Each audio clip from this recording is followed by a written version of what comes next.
I watched KD last night, and my takeaway is, how do you take that body and limp to New York and play for the Knicks next to Kevin Knox and no talent? Like, I'm sorry, but he's family now. That feels like he is family. That's a great way to put it, because part of the reason, if not the main reason, he was going to leave was the narrative that they didn't need you and you went and got easy rings and so on and so forth. Even if Golden State comes back and wins this series, I think that narrative is dying. Like, even if they win it without him, it feels like this episode will make him more a part of that organization. There's always been this feeling, and Durant even admitted it in an interview a few weeks ago.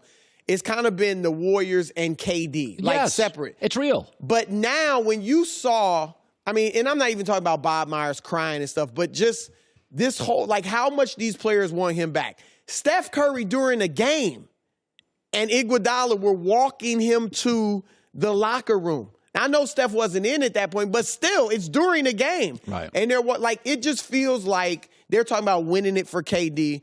Like, this could make him more a part of the franchise than he's ever been. And now he'll feel like it won't be like, oh, he wasn't there for the whole thing. He wasn't there for the start. It'll feel like he's an integral part. And if they lose, of course, then you need him. I think Toronto's going to just clobber Golden State in Game 6. I don't think they match up. They're 8-9 without KD in the finals. That's what this dynasty is. They're 9-1 with KD in the finals. I don't think their length.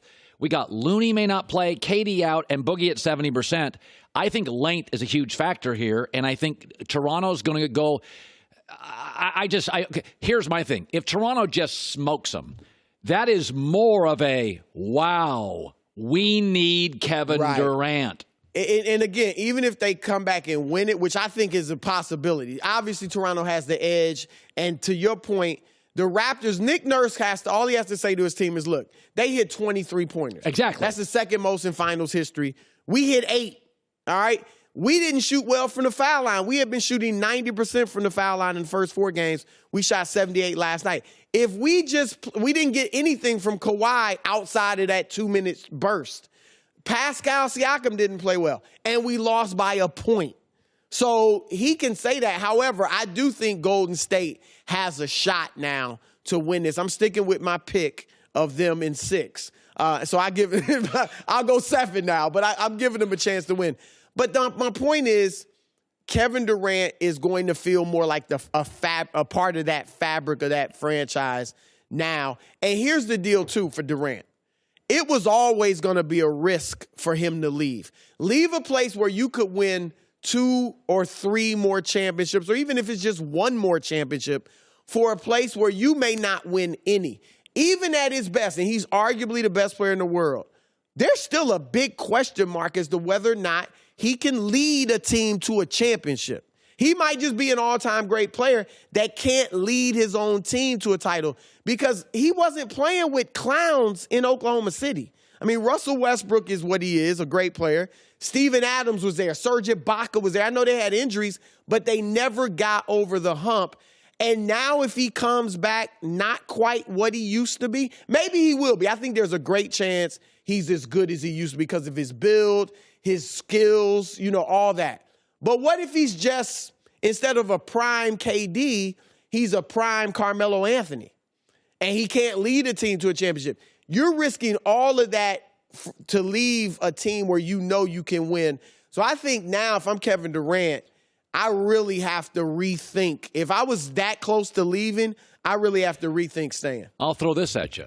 So I'm watching that KD injury, and the second thing that comes to my mind first is, oh, this is heartbreaking. The second thing is Jimmy Butler, Kyrie Irving, Kawhi Leonard. This guy just got hurt. I'm taking my max money, bro. Kawhi Leonard, I'm sitting there thinking, I am gassed. I'm about 80%. You can see, I'm right. taking my max money. I think that resonates around the league from stars who say, oh, I'm done, a 1-year contract.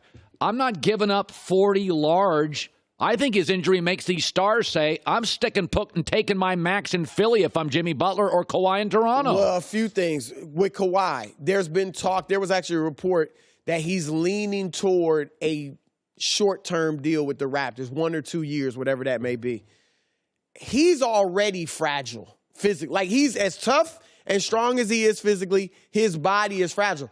He took 22 games off, and you can see he's worn down in these playoffs. So I think he needs to look at it like, let me get a 4 or 5 term deal, year deal. Let me lock up wherever he goes. If he stays, if he goes, get the long-term deal just in case you break down in a couple years. As far as Kyrie, if Kyrie, and you mentioned Brooklyn, I know they're going to try to get Anthony Davis if they can get Kyrie, but they gave up some of their assets. So if you're Kyrie Irving and you want to go to Brooklyn, but you can't get AD, you can't get KD. Because if the Lakers make a move on AD, it could be by the weekend, by the way, because people want to do it before the draft. So to your point, suddenly in 3 days, Lakers have AD, Raptors win in a couple, the next day AD's a Laker. If I'm Kyrie, I'm going to Brooklyn by myself? That's my point. Like, don't leave. I would say stay in Boston. Like, you're in a great, now, look, I always say this for players. Personal reasons, that's you. I will never criticize a player for making personal moves. But I'm talking about from a basketball standpoint. Why would you leave the Celtics to go to Celtics Light, which is what Brooklyn is? You similar coach, but not quite Brad Stevens. From what we think, players, a bunch of, little engines that overachieve. That's what you got in Boston. And if AD doesn't end up with the Lakers, Boston could make, if they got Kyrie, they can make a great deal for AD. So I think Kyrie has to rethink all the players he had that weren't happy with him being there and all that. You can trade them out of there and build around Kyrie, get you another star. So I think he has to really look at it as staying in Boston rather than going to Brooklyn with no other star. Listen, it's funny how this stuff plays out. But I look at Kawhi Leonard today, and we were talking about this when we were prepping this morning. Kawhi Leonard stays in Canada. So I'll be the GM of the Raptors. Right. I'm going to give you 35 you can't get elsewhere. Your body's breaking down. I'll give you 24 games off a year. You do get, if you go to the Clippers, you're on billboards. There'll be no 24 games off a year. Okay? And by the way, KD just got hurt. Though. Huh? Maybe. Like we said, that could become a trend. But I'm just saying, the Clippers' whole mantra and culture right now, play hard. It's all chemistry. How's that work with a third of the games I'm not playing? I think that Kawhi Toronto thing, for Kawhi, free condo, free food for you and your... Right. He's got it. It's going to just be a personal decision for him. There's no basketball reason to leave Toronto. None. Not any at all. Clippers are a slightly less talented version of the Raptors. That's what they are. That's what the roster is. I don't know if they're slightly less talented. It's close. I think if he goes to the Clippers, they're Clippers West, or they're Toronto West. All right. Like, very similar, and that's what can be attractive to Kawhi about them. But it's just going to come down to, does he want to live in Canada or does he want to come back to Southern California? That's really what it's going to come down to. Canada's very nice. No, it is. It is. Little cold in the winter. I mean, look, he could set it up where he doesn't even have to go outside. Like, look, have somebody pick me up. The car is warm for practice and all. Like, no, that's what I'd do if I was him. I talked to a college football coach years ago that used to coach at Iowa State. He said we'd bring the recruits in. We'd have a heated van. Before they got out of the airport, we put jackets on them, into the heated van, drove into the athletic department.